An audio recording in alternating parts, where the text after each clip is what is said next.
Dzień dobry, pierwszy mróz, taki mocniejszy. Idę zobaczyć, co w szklarni, jak tam przeżyły rośliny. O, jak woda w kastrach zamarzła. Ciekawe. Gruba warstwa. Patrzcie, wiadra też, nic im się nie dzieje, ale najciekawsze jest dla mnie to, co tam się w szklarni dzieje. No to jest optymizm, widząc te kropelki wody, ponieważ to świadczy o tym, że w środku jest na plusie. Zobaczymy, nie było mnie tu kilka dni. Powiem wam, że jest znaczna różnica temperatur. Jest na plusie, wow! Cieszę się bardzo, ponieważ mam tu posadzone sałaty.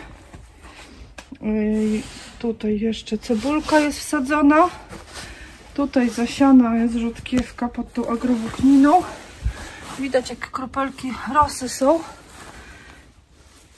Ja jeszcze nie liczę, wiecie, na jakieś wschody, bo jest zimno, ale ona sobie tutaj będzie kiełkować pomału, jak tylko, wiecie, zrobią się cieplejsze dni. Tutaj chyba koper zasiałam. Też pewnie nic nie wzeszło jeszcze, nie liczę i nawet niech nie wschodzi jeszcze, bo zimne noce przed nami. Ale on jak tylko poczuje dni ciepłe, to będzie wschodził sobie, no, według swojego uznania. Tu miałam jednego pomidora, który zmarzł. No wiecie, w nocy -7 to nie ma co. Też go usunę. To był ostatni pomidor i tak sobie, wiecie, myślałam, czy coś będzie z niego. W zeszłym roku mi się zasiały samosiejki pomidorów i powiem wam, że całą zimę przezimowały, nie zmarzły mi. Tu jest rodzynek brazylijski, który też już widzę ucierpiał, ale i tak lepiej wygląda niż ten na zewnątrz. No nic z niego nie będzie, to taki, wiecie, przykład tylko. Tu jest pepino, które też pewnie już zczerniało, no chyba że gdzieś tam od korzenia odbije.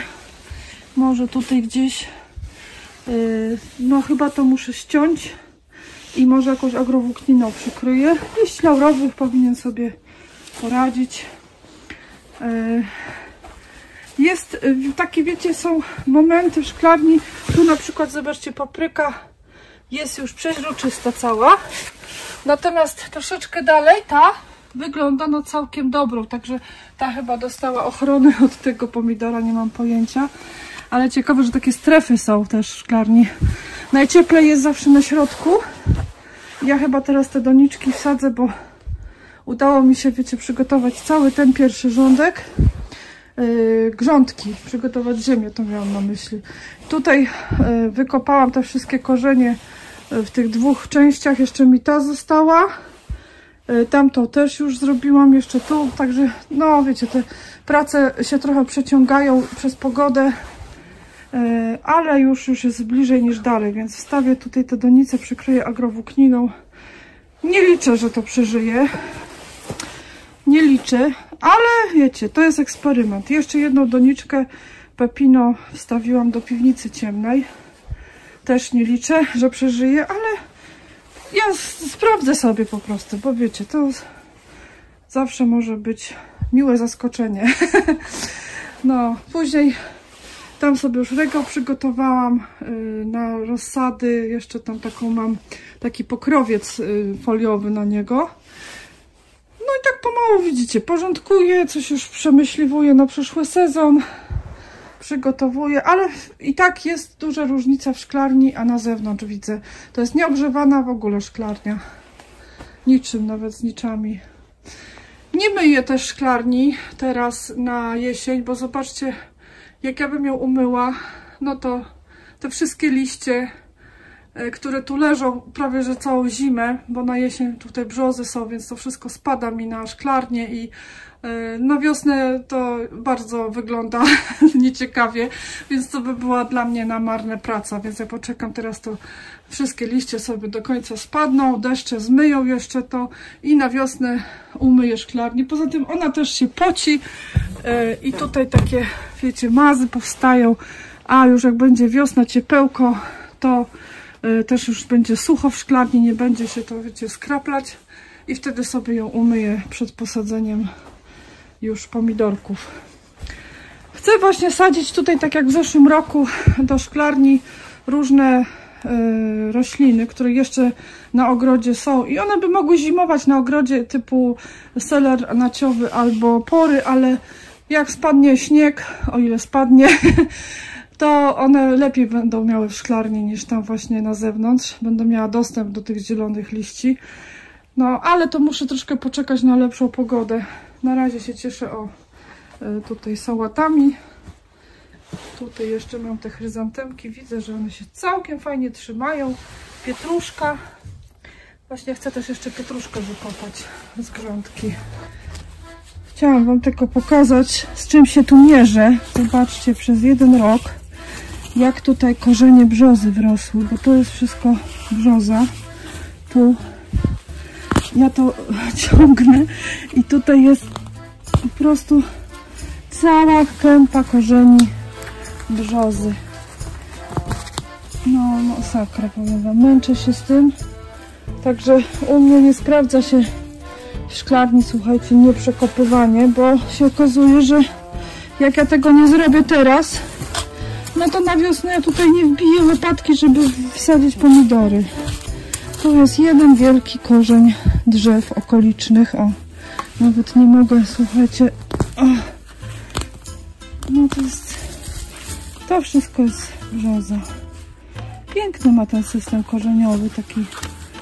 Ja sobie już wyobrażam, jak ona mi tutaj po prostu wszystkie oborniki, wszystkie moje tutaj gnojówki wciąga. Nie, to jest chyba męka. No, ja to tutaj... No, same korzenie. Same korzenie. I to w ciągu roku, bo ja przecież w zeszłym roku na wiosnę, czy na jesień też tak robiłam, że tak to troszkę przeruszałam, przekopałam. No ale to tutaj, wiecie co tu sadzić? Masakra. No i właśnie się z tym mierzę. Zrobimy chyba tak, że albo przekopiemy naokoło szklarni. Trzeba będzie taki rów wykopać, żeby te korzenie po prostu odciąć i żeby nie szły dalej. No, nie, no po prostu... Tylko właśnie wam pokażę, z czym ja się tu mierzę. Zeszłą wiosną miałam cały ogród, tak? Bo tak naprawdę w którą grządkę nie ruszyłam, no to właśnie się zderzyłam z korzeniami drzew. No a w tym roku już widzę, szklarnia jest przerośnięta i ja się tak zastanawiałam, czemu mi tutaj szybko tak ziemia wysychała z tymi pomidorami w tym roku. Po prostu podlałam i za chwilę patrzę, sucho. No i mam odpowiedź. To wszystko właśnie. No nic, już jedną ręką wiele tu nie zrobię, no ale to jest korzeń na korzeniu, no po prostu nie przypuszczałam, że aż do tego stopnia. Ja wiedziałam, że tam są jakieś korzenie drzew, ale no po prostu to uroki działki w lesie. Drzewa piękne, fajne są, dają cień, no ale uprawiać warzyw wśród drzew moim zdaniem się nie da. Dlatego chyba też te pojemniki u mnie się sprawdzają. No i właśnie muszę coś tutaj zrobić, żeby zapobiegać takim sytuacjom. O, tutaj trzciny kłączy. No nic, tylko wam pokazałam migawkę. Mój pies tu się już niecierpliwi, bo przecież muszę jej piłeczkę rzucić. Co, Krowcia? Rzucimy piłeczkę, żebyś się rozgrzała trochę. Dobra, wracam do pracy. Teraz zaproszę was do ogrodu, aby pokazać, które rośliny planuję właśnie przesadzić do szklarni, aby tam przezimowały i dawały malutki, ale zawsze plon. Możecie zresztą zobaczyć, jak udało mi się to w zeszłym roku zrobić. Tutaj w tym filmie o tym mówię. Link oczywiście dam na dole w opisie. Sobie przesadzę te bociny i tutaj jeszcze mam takich kilka selerów. To też poobrywam te chore liście i też tak jak w zeszłym roku sobie przesadzę je do szklarni, bo one jeszcze będą ładnie tak pomalutku rosły, przynajmniej na te zielone listki, żeby mieć, wiecie, coś zielonego zimą. A tutaj jak spadnie śnieg, to one mi gnić zaczną, więc takie plany. No i jeszcze będę wykopywać marchewkę i pietruszkę. I pietruszkę też mam zamiar, wiecie, posadzić taką drobniejszą w szklarni. Może mi urośnie troszkę natki. Tutaj takie są niedobitki porów. Też je planuję do szklarni posadzić. A tutaj patrzcie, jakie piękne te rzepy. Kalarepy, przepraszam. To są te kalarepy, które uratowałam od chowaczy. No może dzisiaj też je zbiorę, bo przymrozki idą i nie chciałabym ich stracić, skoro tyle pracy włożyłam w ich ratowanie, ale piękne urosły. Oczywiście jakieś tam bielinki na jesień podgryzły. Tu jeszcze mam cebulkę, też można ją do szklarni będzie przesadzić. Także wiecie, chcę teraz ratować wszystko, co mogę przed mrozami, żeby sobie do szklarni poprzesadzać, żeby tam właśnie zieleninkę mieć fajną. No a teraz takie dni krótkie, że ciężko jest, wiecie, tam coś porobić na działce. Tutaj jarmuż. No, teraz głównie w tej szklarni tam ryję, bo te korzenie tam wam pokazywałam. Tutaj o, też selery chcę sobie wykopać jak najszybciej, żeby to przenieść przed tymi śniegami. Bo mróz to mróz, ale śniegi. No i takie widzicie porządki teraz. No i tutaj właśnie mam te resztki pietruszki. No to powyrywam jakieś takie większe sobie wezmę. No to nie jest akurat większe. Już większe powybierałam tak naprawdę. Ale jakieś takie, co się, wiecie, do zupy nadawać. O, może to.